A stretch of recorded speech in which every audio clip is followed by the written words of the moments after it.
ನಮಸ್ಕಾರ ವೀಕ್ಷಕರೇ, ಆನ್ಲೈನ್ ಟಿವಿಗೆ ಸ್ವಾಗತ. ನಾನು ನಿಮ್ಮ ಎನ್ಕೆ. ತುಮಕೂರು ಜಿಲ್ಲಾ ಪೊಲೀಸ್ ವತಿಯಿಂದ ಅಂತಾರಾಷ್ಟ್ರೀಯ ಮಾದಕ ದ್ರವ್ಯ ದುರುಪಯೋಗ ವಿರೋಧಿ ದಿನಾಚರಣೆ ಹಾಗೂ ಮಾದಕ ದ್ರವ್ಯ ಜಾಗೃತಿ ಅಭಿಯಾನವನ್ನು ಆಯೋಜಿಸಲಾಗಿತ್ತು. ಇಂದು ಬೆಳಗ್ಗೆ 7 ಗಂಟೆಗೆ DAR ಕವಾಯತು ಮೈದಾನದಿಂದ ಮಾನ್ಯ ಜಿಲ್ಲಾ ಪೊಲೀಸ್ ಅಧೀಕ್ಷಕರು ಅಶೋಕ್ KV IPS ರವರು ವಾಕ್ಥಾನ್ ಅನ್ನು ಸಾಂಕೇತಿಕವಾಗಿ ಹಸಿರು ನಿಶಾನೆ ತೋರಿಸುವ ಮೂಲಕ ಉದ್ಘಾಟಿಸಿದರು. ಈ ವಾಕ್ಥಾನ್ ನಲ್ಲಿ ಪೊಲೀಸ್ ಅಧಿಕಾರಿಗಳು ಮತ್ತು ಸಿಬ್ಬಂದಿಗಳು ಮತ್ತು ಶಾಲಾ ಮಕ್ಕಳು ಭಾಗವಹಿಸಿದ್ದರು.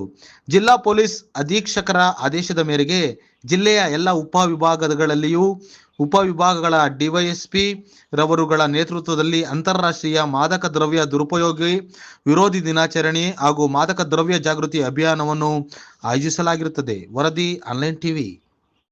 ಕೆಮಿಕಲ್ಸ್ ಯೂಸ್ ಮಾಡಿ ನಾವು ಇರುವ ಸೆಟಪ್ನ ಡಿಸ್ಟರ್ಬ್ ಮಾಡಿದರೆ ನಮ್ಮ ಬಾಡಿ ನಮ್ಮ ಮಾತು ಕೇಳಲ್ಲ. ಅವರ mind doesn't coordinate with your body and ನೀವು ಏನು ಮಾಡಬೇಕು ಅಂತ ಇರ್ತೀರಾ ಅದು ನೀವು ಮಾಡೋಕ್ಕೆ ಆಗಲ್ಲ.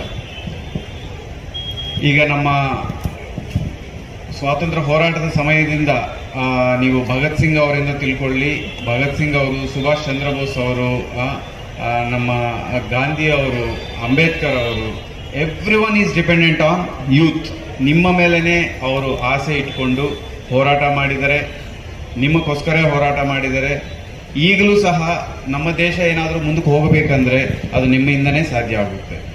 ನಿಮ್ಮ ಅಂಥವರು ಇಷ್ಟು ಇಂಪಾರ್ಟೆಂಟ್ ಸ್ಥಾನದಲ್ಲಿ ಇದ್ದು ಈ ಡ್ರಗ್ಸ್ಗೆ ಏನಾದರೂ ಅಭ್ಯಾಸ ಆಗಿದರೆ ಸೊ ಫಸ್ಟ್ ನಮ್ಮ ದೇಶಕ್ಕೆ ನಷ್ಟ ಆಗುತ್ತೆ, ರಾಜ್ಯಕ್ಕೆ ನಷ್ಟ ಆಗುತ್ತೆ. ಮತ್ತು ನಿಮ್ಮ ಮನೆಗಳಲ್ಲಿ ತಂದೆ ತಾಯಿಗೆ, ಪೋಷಕರಿಗೆ ತುಂಬ ನೋವಾಗುತ್ತೆ. ಸ್ಕೂಲಲ್ಲಿ ನಿಮ್ಮ ಅಧ್ಯಾಪಕರಿಗೆ ತುಂಬ ನೋವಾಗುತ್ತೆ. ನಮಗೆ ಖುದ್ದು ಪೊಲೀಸ್ ಡಿಪಾರ್ಟ್ಮೆಂಟ್ಗೆ ತುಂಬ ನೋವಾಗುತ್ತೆ. ಯಾಕೆಂದರೆ ನಾವು ಮಾಡಬೇಕಾಗಿರೋ ಕೆಲಸದಲ್ಲಿ ನಾವು ಎಲ್ಲೋ ಒಂದು ಕಡೆ ಸಕ್ಸಸ್ ಆಗಿಲ್ಲ ಅನ್ನೋ ಫೀಲಿಂಗ್ ಬರುತ್ತೆ, ನೀವೇನಾದರೂ ಅಭ್ಯಾಸಕ್ಕಾಗುತ್ತೆ. ಸೊ ಆಗಿರೋದ್ರಿಂದ ಯಾವಾಗಾದರೂ ಆಗಲಿ ನೀವು ಡ್ರಗ್ಸ್ ತಗೊಳ್ಳಲ್ಲ ಅನ್ನೋದು ನೀವು ಪ್ರತಿಜ್ಞೆ ಮಾಡ್ಕೋಬೇಕು. ಅಂದರೆ ಟಿವಿ ಅದನ್ನು ಈವ್ನಿಂಗ್ ಒಂದು 2 hours ನೋಡೋಕ್ಕೆ ಬಿಡ್ತಾರೆ. ಅದಾದಮೇಲೆ ಅಲೋ ಮಾಡಲ್ಲ. ಅದಾದಮೇಲೆ ನಾವು ಒಂದು ಗ್ರ್ಯಾಜುಯೇಷನ್ ಬರುವಷ್ಟಿಗೆ ಇಂಟರ್ನೆಟ್ ಸ್ಟಾರ್ಟ್ ಆಯಿತು.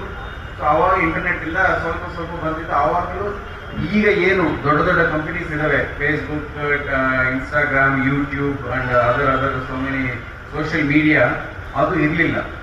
So my point of contact to the outside world ಭಾಳ ಕಡಿಮೆ ಇತ್ತು. ನನಗೆ ಗೈಡ್ ಮಾಡೋರು ಯಾರು? ಮನೆಯಲ್ಲಿ ತಂದೆ ತಾಯಿ, ಸ್ಕೂಲಲ್ಲಿ ಟೀಚರ್ಸ್, ಸ್ವಲ್ಪಷ್ಟು ಇನ್ನೂ ದೊಡ್ಡವರಾದ ಮೇಲೆ ನ್ಯೂಸ್ ಪೇಪರ್ ಓದ್ತಿದ್ದೀವಿ. ನ್ಯೂಸ್ ಪೇಪರಲ್ಲಿ ಯಾರು ಬರ್ತಾ ಇದ್ರು? ಬುದ್ಧಿವಂತರು ಬರ್ತಾ ಇದ್ರು, ಯಾರಿಗೆ ಗೊತ್ತು ಇರೋರು ಇದ್ದಾರೆ ಅವರು ಬರ್ತಾ ಇದ್ರು. ಟಿವಿಯಲ್ಲಿ ಯಾರಿದ್ರು? ಟಿವಿಯಲ್ಲಿ ನಾವು ಏನು ನೋಡಿದ್ರು ಎಲ್ಲ ಕ್ಯೂರೇಟೆಡ್, ಅಂದರೆ ನಮ್ಮ ಸೆನ್ಸರ್ ಬೋರ್ಡ್ ಇಂದ ಪಾಸ್ ಆಗಿ ಯಾವುದು ಒಳ್ಳೆಯದು ಯಾವುದು ಕೆಟ್ಟದನ್ನ ಥರ ಬರ್ತಾ ಇತ್ತು.